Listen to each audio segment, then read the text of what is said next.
another edition of Headlocks and Happy Hour. This one I'm so stoked about because we're out of the watering hole, as you can tell. We're on location and beautiful Wildwood, New Jersey, right outside of Wildwood, at the Szczech Estate. My co-host Mark Szczech, Joe Szczech. I'm Chris Morris. Fellas, it's great to be down here at your beautiful estate. How long have you been in this estate, Joseph? It's been about 20 years now. 20 years coming down here. We had a great meal Friday night at Menz's. If you've never been to Menz's, go to Menz's. Mark, what do you say about Menz's? I think Menz's is my favorite restaurant of all time. Hands down the best restaurant down the shore, right? So typically, if you haven't been there before, they got a whole bunch of stuff on the wall, make fantastic food, great service, and it's just a great time. Can't say enough about Menz's. In fact, we had such a good time. Now, this is a first. We had such a good time. We were laughing, having fun with our buddy Joe Flood. Shout out to Joey Flood. That a table next to us bought us a round of drinks just because they said it looked like we were having so much fun. That's never happened before. And our lovely, lovely waitress, Brittany.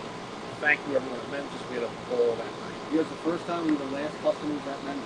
We closed down Menz's at the right old hour at 9 p.m. Yeah, we started at 5 o'clock, closed it out at 9 o'clock. We were a better night. We were awesome. We were bed early that night.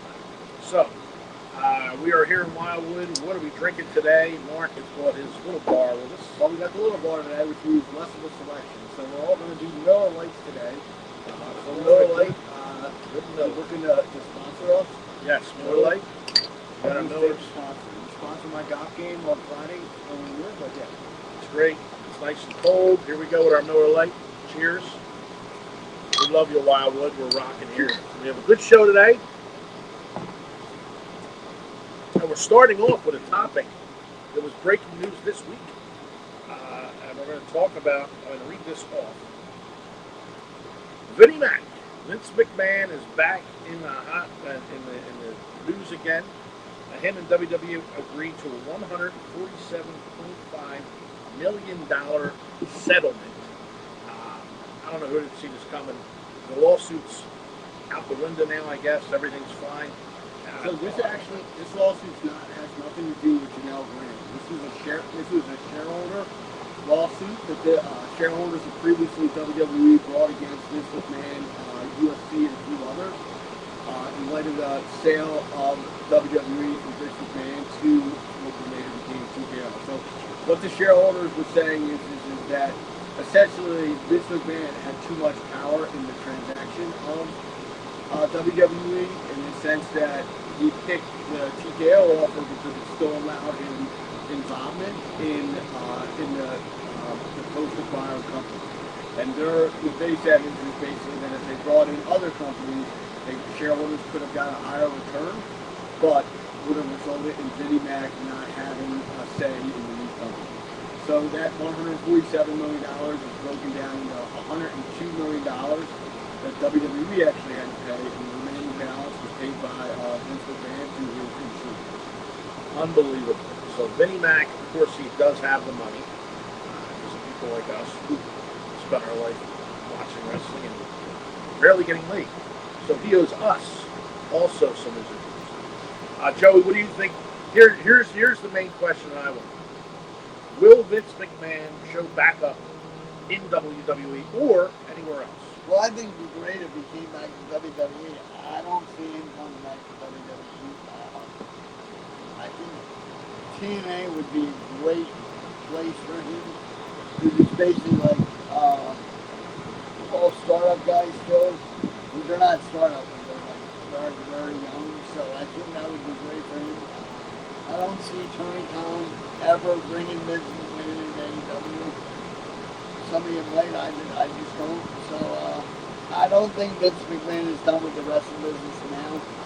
But I don't think he's coming back to WWE, but I think we'll try to get back into wrestling somehow. What do you think? Yeah, I definitely, I think so too. I'm going to go out on a limb here. Like, I think he still tries to make a run at WWE. I think that, it's a publicly traded company, right? So, I mean, if he gets enough backing, enough money behind him, he can look to basically what they call like a hostile takeover, which basically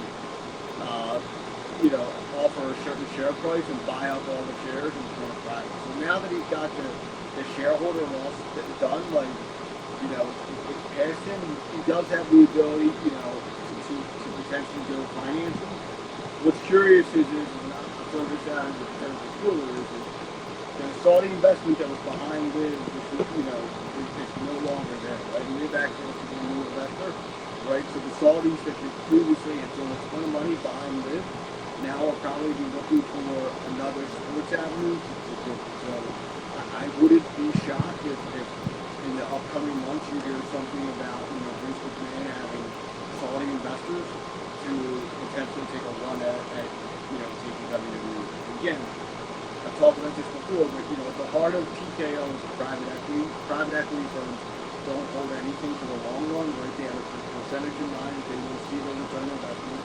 And once that triggers, I think that's pretty telling with some of the contracts, like AAA, so it's a 2-3 year deal, I think, right? Like, we're not, you're looking, I would be shocked in the next 2 or 3 years if WWE and TKO brand is under the whole deal. Unbelievable. And would you think Vince would take it private again? Maybe keep it in the family. Absolutely. I don't think. I think it's pretty clear Vinnie Mac likes to do things by his own terms. Even when WWE was a publicly traded company before, like it really wasn't, right? Only once, he owned up 99% of the voting shares, so you could never really. It's only up to him about what he would do with it, right? I think he would have a similar structure again of, hey, I want completely utter control. Yeah. Well, we will see, as only time will tell, what will happen with Vince McMahon with all of this going on. It's going to be interesting to see if we see Vinnie Mac return back to the world of professional wrestling. And hey, look, WWE doing a great job, and whatever happened with him, but the man was a genius, and he was really good under it. So hopefully, I don't know, we'll see what happens. Hopefully it's all comes back. Our next topic, Joey Szczech turned me onto this show, and I didn't know how much I'd like it because, in the wrestling world, there's always, they call it kayfabe. You never knew what happened. You're always surprised to see how it happened, what happened. You always obviously knew it was predetermined, let's say, because they still do get hurt. They put their bodies on the line for us. By the way, thank you to every wrestler that has ever stepped in the ring. It is amazing. Thank you for all of us. But now Unreal, WWE Unreal on Netflix has taken the world by storm. And it pulls back the curtain and shows what happens behind the scenes. Joe, what do you think of this season of Unreal? Well, I thought they did a great job with bringing certain people on. I mean, you had CM Punk one. He had his own basement show. Seth Rollins, how they did the whole fake injury. How he supposedly tore up his knee. That was great. I thought the Chelsea Green thing was the best one. She, and I think it shows you how, like, when Triple H says, like, you can give her anything and she can make it work, she really can make anything work. I was a little perplexed by that whole CM Punk thing about the whole episode involving his dog, but, I guess that's his own, but... You don't like dogs, Joe? No, I'm not saying that. I'm just saying I don't know. I don't understand that whole thing. I thought the Seth Rollins thing was awesome. How they came up with that storyline. Joe is a dog lover. But I also think I do like the show. Like you said, I got you on there, but I think it takes the luster out of it a little bit, and I think I do watch it, but sometimes like when I'm watching it, I'm like. It's good. It's pulling back the curtain, I think, a little too much. Yeah. How about you, Mark? What do you think about it? I like the show. I like the timing of when it's released. Right? Like this show kind of focused on WrestleMania and some other different things. I like kind of understanding the backstory beforehand. I really hope, in light of like SummerSlam, that the next season shows the backstory behind SummerSlam. Speaking of Joey, you mentioned Chelsea Green. I think it would be great to kind of see see that the behind the scenes conversations about giving her the belt and that match, and then some of the interviews between Charlotte and other people involved in that match. But I really like it. Anytime that you kind of see the wrestlers in a new perspective, you kind of listen. I think at this point everybody knows that they're. I'm not going to say the F word. It's orchestrated entertainment. The F word, that's the worst F word we can say. Then. All right, we lost our umbrella. It's okay. Yeah, We're going to keep going. yeah. So I think I enjoy the show. I enjoy it. It gives you personable looks into certain people who may not necessarily see all the time and things like that. So I thought it was good. Excellent show. I agree with the same. One thing it did do, Mark's going to fix our umbrella. We have a beach umbrella up out here, so it's like we're on the beach. So it is an excellent show, I think. I like, I'll tell you what it did do. I wasn't crazy about when John Cena tapped out and smiled at the camera. I thought maybe it made his opponent not look as tough or look, maybe not look as good. But then when I saw the explanation, not that Cena or anybody was being, but when I saw the way Cena explained it made a ton of sense, and I actually liked it. That the guy that never gave up finally smiled and gave up, and that was his swan song. He deserved to go out his way. He was a legend, and I really enjoyed that too. But I also agree. I think sometimes Bobby Heenan said he thought the business was over when they taught us how they did their tricks. You wouldn't go see a magician if he told you how to do all his tricks. You know what I mean? And gone are the days with my man Dr. D. You call that fake? Ah, that's an open hand slap, boy. Going to those days when he smacked the ear right off John's slap. Those days are gone. Now we know what's going on in the back. And oh man, speaking of, we can't even get away from him on vacation. I can't believe it. How did you track us down a while? That's unbelievable. Ladies and gentlemen, here he is, Mr. Lee.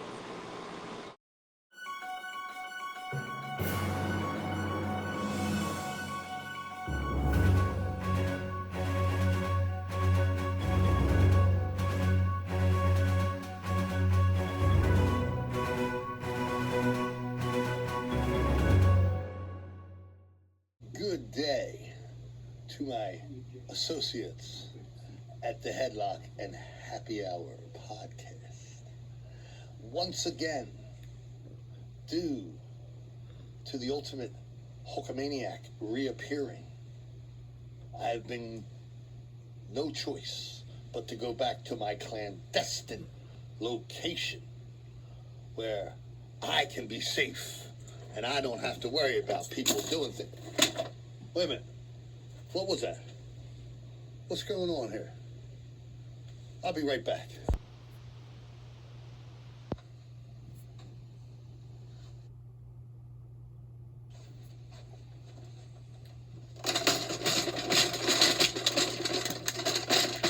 Oh shit, what the hell happened? Oh shit.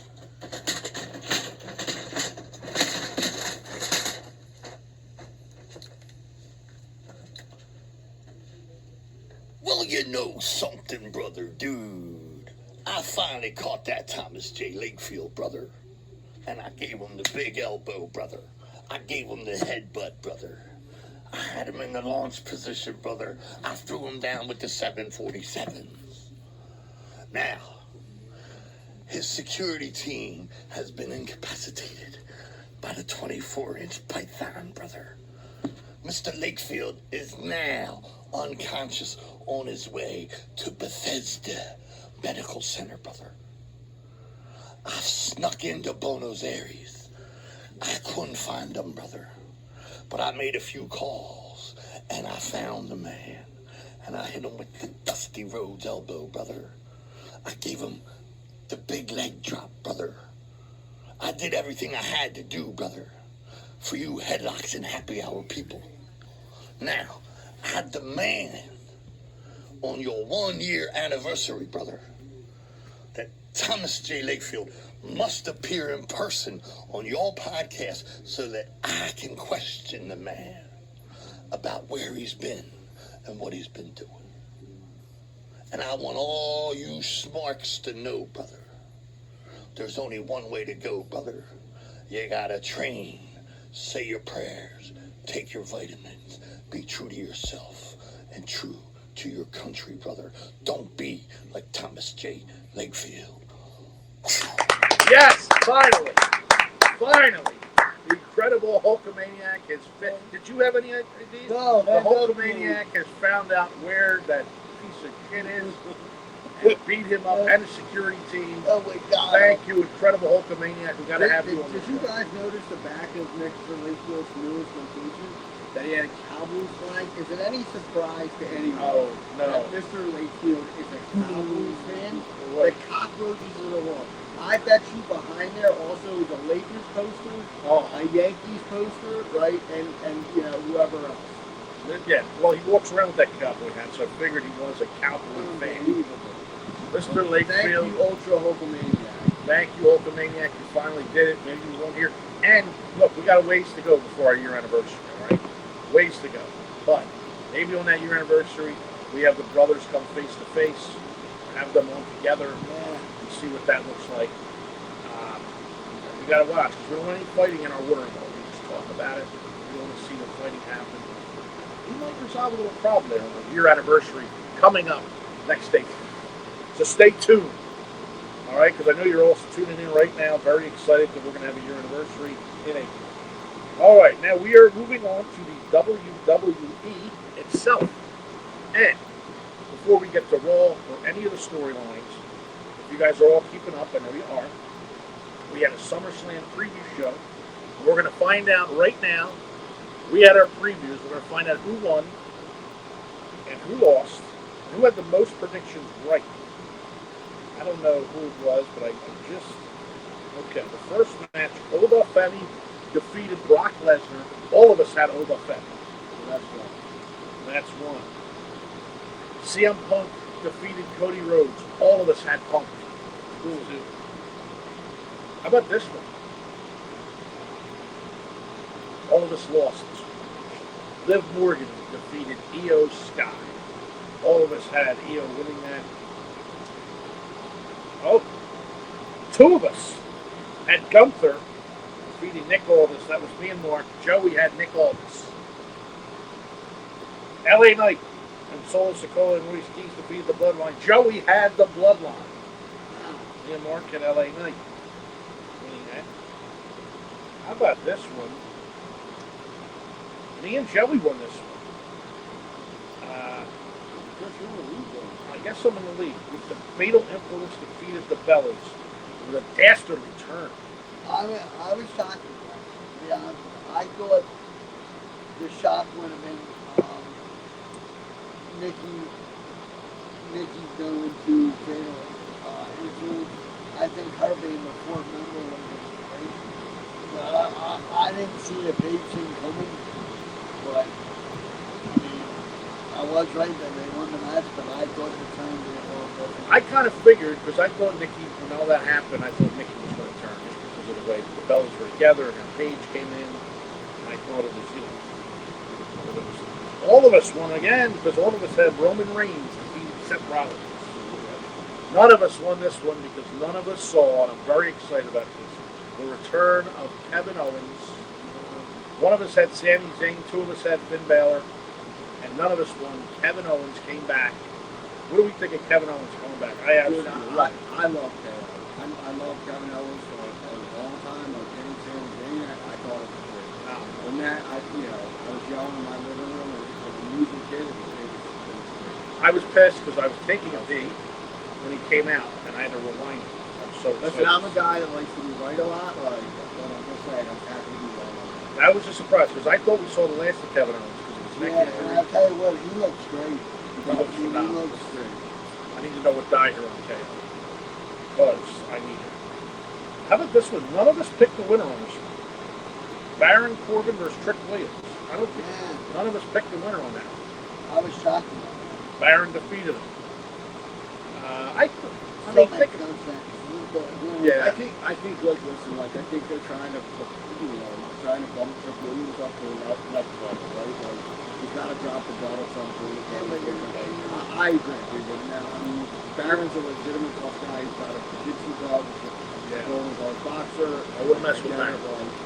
But Mark, you look like this. I'm also not a Trick Williams guy. Like, that whole fucking feather belt. You look like this too. You also one of the world famous griller and cook for a while. I know that.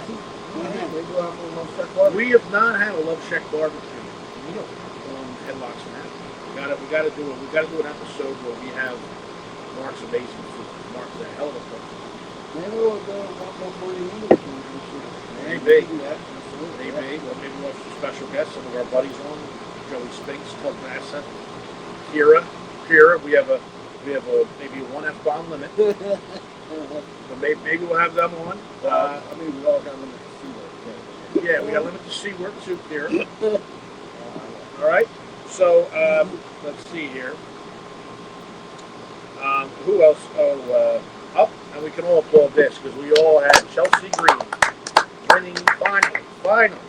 Chelsea Green winning that belt. She deserved it a long time ago. She's an amazing athlete, amazing talent. You know what I thought was good about the whole thing? The ending, because they kind of swerved it from me, and you thought she was going to lose when Mitchum and B-Fat in there would beat her up. And then when they left her on the ladder and they all went down again, and she got She rose that up. was a great storyline, great ending, great match. Congratulations, Chelsea. Congratulations, Chelsea Green. We know you're watching. We know every wrestler's watching this because that's what we do. The next one we all want. Chad Gable defeated Penta. That was great. What a great match that was. But Chad Gable, we talked about him. Penta's great too. I know Joey's not a big fan. Or Lucha Libre. But no, you like Rey Mysterio. I like Mysterio.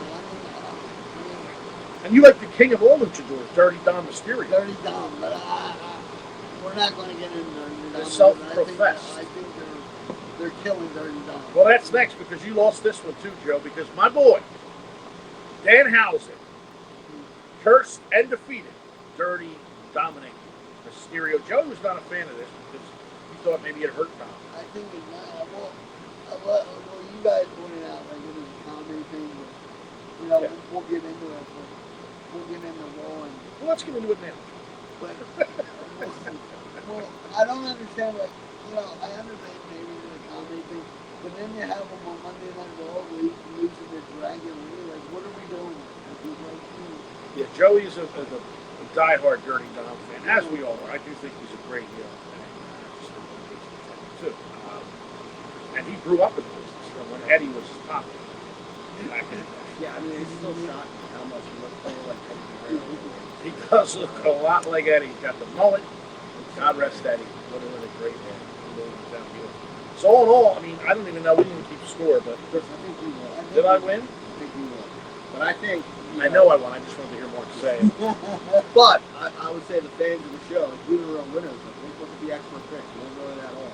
We were not all in. That's why you got to go with Headlocks and Happy Hour. A lot of good podcasts out Others there. are imitated.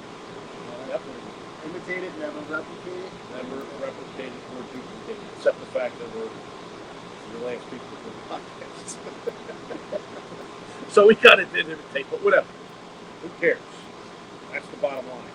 And we're on to Raw and the state of WWE. We always talk about what's going on. We got a lot of storylines to talk about. The first one I want to talk about, because I did write some stuff down about it. Let me see here. CM Punk and Kevin Owens promo is exceptional. I think because there is real heat there, which I didn't realize. Now, this is what I'm going to read. I read this before. They had an incident that dates all the way back to 2005. Yeah. ROH with, CM Punk had issues with Kevin Owens fighting a real, just a shirt, that was disrespectful, called him fat. And then CM Punk, of course, had a famous fallout with, how you doing? With the podcast. Had a famous fallout with the great Colt Cabana. And Kevin Owens was friendly with him. He didn't like that. I mean, what is this? I'm not like wrestling with his shirt on. How many people are wrestling with his shirt on before? This is what I mean, listen, like, this is exactly why. And I was starting to kind of, I'll start saying this. I respect CM Punk. I respect all of this. Like, some of the characters don't really hit home with me. His character never really hit home. Recently, like, the older guy, like, hey, I kind of like it, but now he's drifting back into the guy that, like, the guy that I didn't like from a character standpoint. I don't know the guys, like, it's personal, but, like, you know, if it's true, you're like, I don't like you wrestling in a t-shirt, you got a Pepsi Cola tattoo.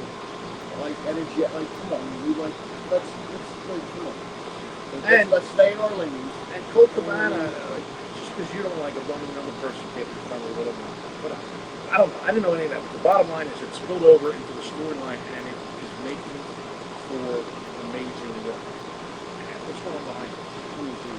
Oh, the yard work going on behind it. It makes for amazing work, and we are. Look, when you come down the street, you still do yard work. Absolutely, absolutely. So we keep it going here. We were talking about Punk. I'm a Punk guy, but he's starting to get on my nerves a little bit, so I'm just going to leave it at that. Yeah, but you got to admit, it is making for good TV. And I think those two together are one hell of a feud. Now, you said you're fighting on Friday night SmackDown. I don't know why you give that match I away. don't understand that either. Maybe something will happen in the match. I mean, my next big event is September 2nd. We're doing a first time ever Sunday night's main event, which has been able to radio. Sunday night's main event. Okay. And I would do it there, but I don't know what they're thinking, unless Kevin Owens is from management. Maybe we do a little pre-show for Sunday night's main event. Yeah, we can think about it. Maybe we'll do that. Yeah. When we're back at the watering hole, back to the AK. I don't know. I think it's gonna make for a great feud, and I think those two together will be magical. And I think even though I think there's a mutual respect between them now, but I think once they get going, it's always good when you bring reality with the story. Yeah, it makes for a better. Yeah. What did Austin say before? Like, big characters and storylines and basically one personality going on. Mark always knows where we're going because we're going into that now, talking about Solo Sikoa and how amazing he's doing. Mark brought this up. It's just a great, fantastic. That whole, like, his feud right now with the Usos and his commentary with the QQ and the warning shots is utterly fantastic. I couldn't stop laughing when he gets, he gets shot at and he turns around and he's like, every okay? And he's like, relax, calm down.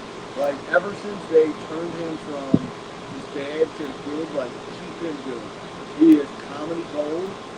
It's hilarious. And he's good. He's an intimidating guy, so hopefully, like, this is, like, his true breakout and we see some good things. Like, I've always been, like, a Samoan werewolf guy when I was at the Bloodline, but, man, I really like Solo Sikoa is real cool. I'm with you there. And it is.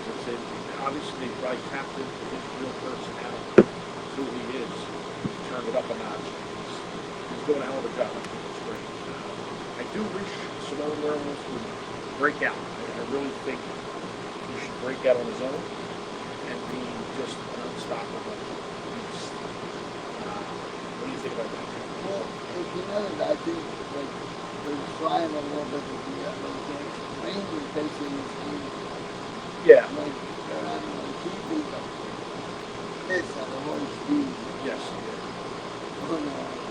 Royce Speed is no small guy either. And that was just cool. I think that. But I think it would be good if he did like an Austin, one of the odds on. Yeah, I mean, I think they should make him an Austin where bad or good, you don't know if you cheer him or whatever. You never know when he's going to show up and pop up. So, but he's doing good with the Bloodline now. Speaking of the Bloodline of the Samoans, the legend has returned, and the baddest man in wrestling, back managing his sons, and I absolutely love it. I love when they put legends, bring them back in, and you know any of the stories of Haku, he's the most dangerous man in professional wrestling. You know, when you rip a guy's eye out, put it back in. Beat up 7 cops. This man is the baddest dude. Apparently a very, very nice dude. Expensive. Yeah. What do you guys think about Haku coming back with his sons? I think it's always going to be awesome. Especially managing their kids. Yeah, I think it's awesome. Just to get how impressive it is, that whole like family line. And then probably, it's already that is I don't think any family's done more for wrestling. Samoan Dynasty. All those, that whole family. Bret Hart, don't kill him. Your family's great. Bret Hart, your family's great. They made it. Samoans, the lineage they had in wrestling from High Chief Peter Maivia, Superfly Jimmy Snuka to the Rock, so many. Rocky Johnson, all the way down to Roman Reigns and everybody else. I think we lost one subscriber. Right? Bret Hart, please keep subscribing. We love you. Dude, I love him as a kid. It gets a little bitter, but that's all right. We all get a little bitter. I'm a little bitter because I went on a beer. 2 more things with the WWE before we move on. LA Knight, are we happy with his direction? We've been very critical of the direction of LA Knight. We think he deserves more. I still think he deserves more. But Mark, you were saying something about his old feud with Roman Reigns. I'm kind of liking it myself. I like it too.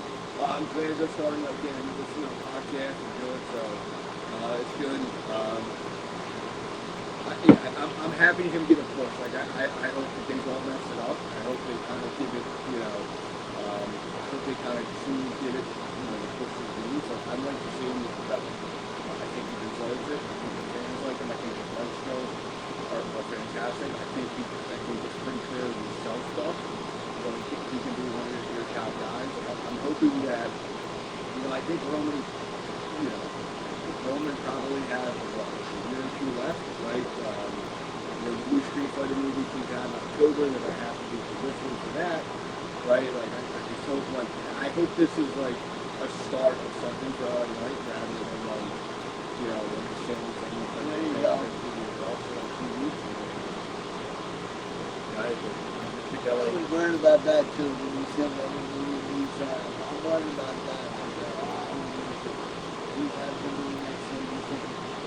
Yeah, I hope not. I hope they do the right thing and keep LA, give him the belt and let him have a little run.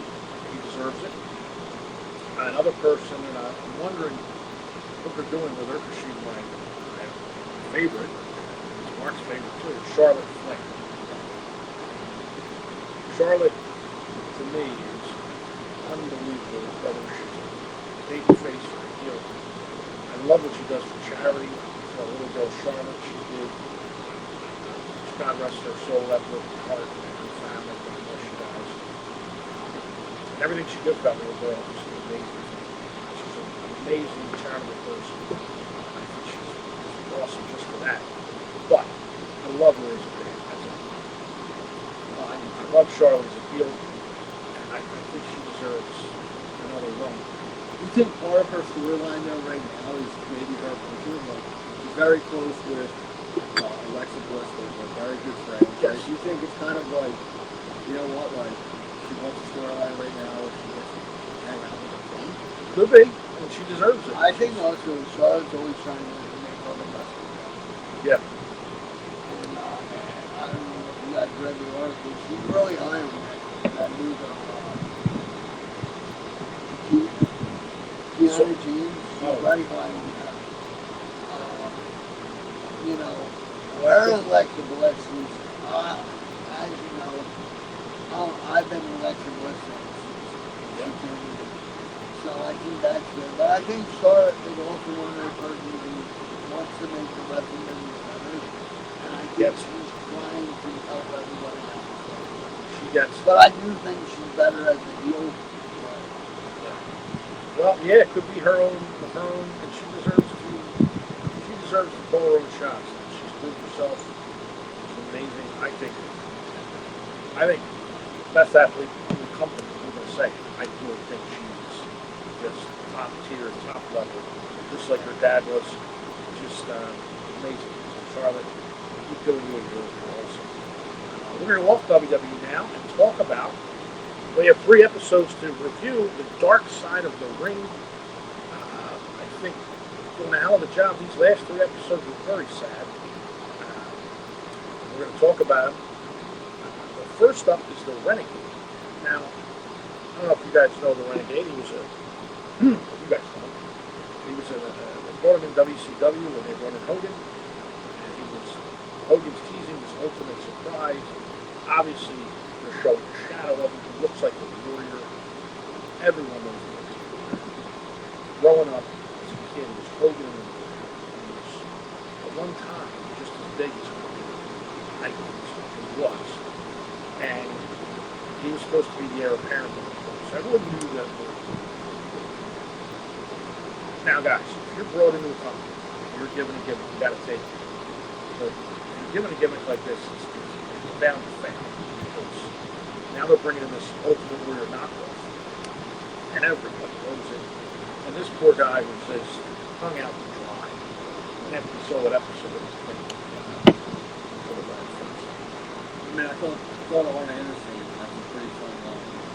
yes. I'll let Chris tell you too. You can say No, I'm not. I don't want to curse on your delivery is much better than mine. No, I thought it was a bit kind of tragic.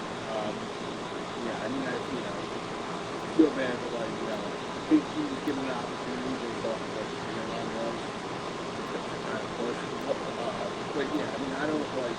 I know who the Renegade was, but I'm also a memorable character to me, so I wasn't like so invested. Like, where I'm sort of like a member of that, like a club and all that. So it's like, yeah, I don't. I'm actually transparent, a little bit shocked that they actually did run on Renegade, but. I think it was because of a tragic ending. I thought the storyline, some of the Arn Anderson connections was awesome. Joe, what did you think of the Renegade? Well, I think you said it best. You gave it character. Yeah. It was an impersonation. He's impersonating other wrestlers. And he's actually a worse wrestler than the original. Yeah, God rest him. God rest him. Yeah. But yeah, you're right, Joe. He was, it's a shame. What he's referring to is Arn Anderson. The guy before he got into wrestling was an exotic dancer. Arn Anderson said, "I wanted to wrestle a wrestler, not a dick dancer." He was a dick dancer. I've never heard an exotic wrestler called a dick dancer. I thought it was one of the funniest things I've ever heard. But he had the greatest when he came to the stage. His name was Rio. This is what I took from the whole episode. I loved it. The greatest announcement as he came to the stage was, ladies and gentlemen, he's 6'4" and hung to the floor. Rio. And I'm like, what the hell? I don't know what mine was. Mine would be 5'10" and he hasn't seen it since way back when. So that would be my exotic dancer intro. That's a clip. That's a clip. Yeah, I clipped that. 5'10" hasn't seen it since way back when. Oh my God! But that was a tragic ending for that guy. God rest him. He tried. I thought it was horrible at the end. And I know Jimmy Hart seems like such a good guy. They made him wipe the paint off his face and said, "Just killed the kid. You're not Rio. You're just Rick." He's yelling in the camera like, "Jesus, poor guy." Anyway, God rest his soul. It's a horrible thing. The next one was the man from Cobb County, Georgia, who we all loved, being one of the greatest wrestling characters when I was a kid. Everyone loved him, the Big Boss Man. Sad ending. I talked about it before. We're kids watching these guys. Everyone says, "Oh, it's fake." These guys go through hell. They put their bodies through hell. They're sore. They're hurting all the time. They get pain pills, and then that's what happened with Boss Man. You end up having a heart attack. 41 dying. Joe, we'll start with you. What did you think about the Big Boss Man? Dark side. Like you said, what was the I think the He had a great career. Back when we were real kids, that's when I was really into the Bloodline. Did you have a wrestling buddy? No, I did not. I had Hulk Hogan and Macho Man. Macho Man took my ear, and my ear Hulk Hogan. That's right. We don't get into that. But I thought, like, you know, back when we were kids, he was really, like, I couldn't believe it. Watching that storyline, how much, like, they were selling his stuff. Yeah. The foam nightstick. The foam nightstick. Right. So, you know. I used to love it. He used to do that thing with the nightstick. I don't know how he did it. We had I remember having that. Oh, yeah, I had the boss. Then getting that Boston wrestling bar too. Oh, yeah, the wrestling bars were They awesome. should bring them back. I think they did, but they're not. I don't They only think brought they're. like two of them back then. They didn't get any like square. Yeah, they need to bring back. Well, no, it's not because CM Punk you want him back. I would come back. And the boss man, we forgot about some of the legendary boss man things. They mentioned Now's. They didn't really go into Now's feud, but the one we loved was the Mountie. You know, they interviewed Jacques Rougeau on it. The Mountie was, that gimmick was great. What was that? Saturday Night Smackdown. That was great. I remember watching that as a kid. He flips him off. That was probably the first finger. Yeah. Right? Yeah. And then when he came back and he fed Al Snow his ball, Yeah. and he did things like, you know, drove a casket around a cemetery, Big Show's dad. That was I know. I remember watching something and thinking how funny that was. And now people look at it like, wow, it's offensive. Yeah, you can do it today because he's living this like cancel culture. But I mean, Well, even back then, we were like, yeah. the man was hung. He survived the hanging. No, but like Philadelphia. you said, the dog thing though. I Pepper. know it's and he didn't go. Tastes like chicken. Rest in peace, Pepper the dog. Al Snow ate him. Not really, I don't think. Although there is a rumor going around that Fuji actually fed a dog to somebody. Fuji. I don't know how true that is. That's a legend. Anyway, you talk to the boss man's family. Felt bad for some of the stuff the daughter went through. Especially having to go to school and say my dad really didn't cook the dog. You know. But it was nice at the end to see that they embraced his amazing, and he seemed like such a good guy. They Even put as him a in the kid. Hall of Fame. Put him in the Hall of Fame. He deserved it. First ballot. Hall of Fame. All in all, I thought it was a good episode. Sad ending for the boss man. Correct? Yeah, Shaman's like, you know, with a heart attack. Yeah, definitely. I remember watching as a kid, and yeah, I mean, one of the iconic bad guys, like a kid, and you know, also who died. Yeah. And the music. Have you ever? Yeah. On the trip down to Cobb County, Georgia. Great. Yeah. And now, on to one of the first bad guys I've ever seen. Wonderful, they call him Mr. Wonderful. Mr. Wonderful, Paul Orndorff. When I saw they were doing Dark Side of the Ring with him, I was kind of shocked. Because he was in shape. You could tell he took care of his body. He wasn't a drug guy. I don't even know if he was drinking. They didn't talk about drinking or anything. Really, I mean, I remember Mr. Wonderful. I was first started watching him fight the two main bad guys. And I remember him being friends with Hogan. I remember him turning on Hogan. And I was devastated. Mr. Wonderful. Then he used to come out to Hogan's music. Great. He took his whole gimmick. He'd come out first, the Real American, and then Hulk would come out the Real American. And Mr. Wonderful would do the whole thing. And it would just get people all riled up. I didn't know a lot of what he went through. Yeah, I didn't know the backstory to the end. It was pretty tragic. So, that was one part of the episode I think kind of frustrated me is, you know, his wrestling friends being on the outside looking in about how his son treated him, but also like not also there to kind of help him. I wish there would be more. I wish there'd be some way of you know, like WWE or something like helping those guys. have some type of coach. He clearly was having dementia. Clearly was feeling it. I can't imagine his son, getting that desperate, thinking like, hey, I'm going to have to show videos to try to push this and it's going to work. And there's got to be a better course for those sorts of wrestlers. So Yeah, it's.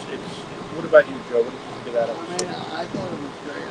He was a great hang guy, but I kind of feel bad for him because not only at the end, but even in the middle there, he would swindle at all that money. Yeah, bad financial advisors. And that's what made him have to go back to wrestling. Like, he didn't. I don't think he really wanted to go back. He had to go back because he had to get paid. And they got hurt bad in that ring. Yeah. His one arm was really skinny. Through all the nerve damage again. We say again. People say it's fake and stuff. But no, it's really, they really beat themselves up. Remember that was one little move. You saw it on Unreal. That's another thing about Unreal. When John Breaker took that fall right on his neck. And you can see everyone back was like, oh my God. And they had plans for him, so they had to switch it up. He was okay. Well, another great young star coming up. All in all, I think that the dark side of the ring was great, opened their eyes. And I think it would be good at least to honor him. And I think they show the tragedy, but then they in the end, they always have friends on there and saying, oh, he's a great guy, like this. So I do like that about people. So we get better with that. And all in all, I think it's another great episode. Next one is on Missy Hyatt. Joey's very excited about that. He's got a baby oil ready, and he's ready to watch it. And just kidding. Not now. Missy, we think you're beautiful. Now, let me tell you something. Now, what else we got? Oh, this is good news. We got some good news. Jim Ross has successfully gone through brain surgery. Good old JR. Good old Also, JR. wish you speedy recovery. All right? You know you're going to be all right.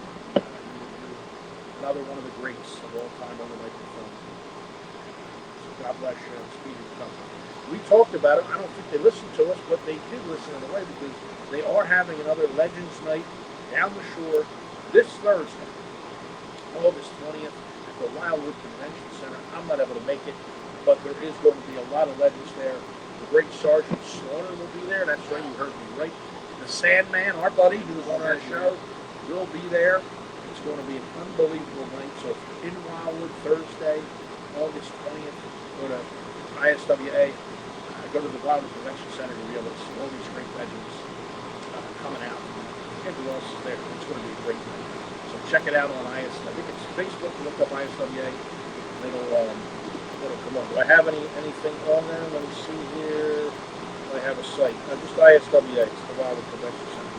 So check it out. As we said at the top of the episode, we are in Wildwood, New Jersey. We're about to wrap it up here. We had a great time yesterday at the Market Club. You want to club yesterday? absolutely, yes. Great time. We saw Great, they did a great job. great coaches and everything there. Joey couldn't make it. He was home resting his legs. We got our mascot, Lady, who made the trip. And today we're heading to the #1 tavern, one of our all-time favorite places, to see our buddy Christian, the #1 tavern. And that brings us to, we're going off wrestling topic to end this week because we're in Wildwood, one of our all-time favorite places. What is our favorite spots here in Wildwood? What are some of your favorite spots? Joe, I'll give you first. Well, I think Benji was one of them. And just we did mention that, just go there for unbelievable food. #1 tavern on Lakefield. A couple places are no longer there though. I love Woody's. Woody's is old Wildwood. That was a great spot. I was going down the Red shore. place. Yes, I was going down the shore, and I didn't realize this till last night. I was 21. I was still asking my parents if I could bring friends. And I'm still bringing friends down the shore. My parents. I'm a big dumb animal. By the way, great vacation though. One of the best vacations. Yeah, because my dad paid for everything. Much like Friday night, Mark paid for men's. We were so shocked. Very generous, very generous person. Mark, what are some of your favorite haunts now? I think that is like Joey kind of like nailed it on the head. favorite spots are the number one tavern. Clearly my favorite bar down here. Men's is my favorite restaurant. And looking at places that I used to like to go to, they're no longer here. Like Joey mentioned, Woody's. I love Second Street Annie. The Dual Pianos was fantastic. I also like McDonald's and Angus's. Yes. So much that I think I put the table on and recreated. I did not think stone. I just fell into it. So I'm not that strong. I would say like they're definitely mine. And honestly, throw back to the Rio Station. It used to be the next one we're at here. Like it used to be a great package. Some change memberships. Yeah, and I would say like, when I come down here, like I always like getting Menzies, always like going to get the Kelly Nut, the number one tavern, and then I'm good. I love all those places too, but I love Keenan's. Still a Keenan's fan. Was there yesterday at the Market Club. We had a great time. Flip Flops is cool too. We're going old Wildwood. I gotta talk about my buddy Cozy Moore, who got me into comedy. Cozy's place when I was 8, going there to see old Bloodline shows with interview marks. So many great memories back then. But yeah, I love Keenan's. Love the number one. Love Menzies. I'm trying to think of some other places That place still there, Flip Flops? Flip Flops is still there. Flip Flops is a good spot. I'm surprised none of our friends are telling me out to something like that. Well, it's still the weekend's still early. It might happen. Who knows? So many great places. Our good buddies from Roxborough, the Rook, have a place down here now. We wish them the best of luck. They're kicking it. We still haven't been there yet. We got to try and hit the Rook. We've been to the one in Manioc if you haven't been. Former Goodnight Irene. That's another great spot. So many great spots down here in Wildwood. So check it out. Have some fun. Angelo's is another great restaurant in Wildwood that I love. I think it's Angelo's, isn't it? Yeah. It's not. Look it up. There's a lot of great places. We missed some of the old places. Moore's Inlet's another one. There's another fine place. So Wildwood is the spot. If you ever want to come down the shore and have a ball once more, this is the place to be. And now, ladies and gentlemen, it is that time for us to go and explore more of Wildwood. Head to the number one tavern, get our telly nut on, and cheers to your vacation. Have a good rest of the summer, and we will see you back at the watering hole very, very soon. Happy summer, everybody. Enjoy.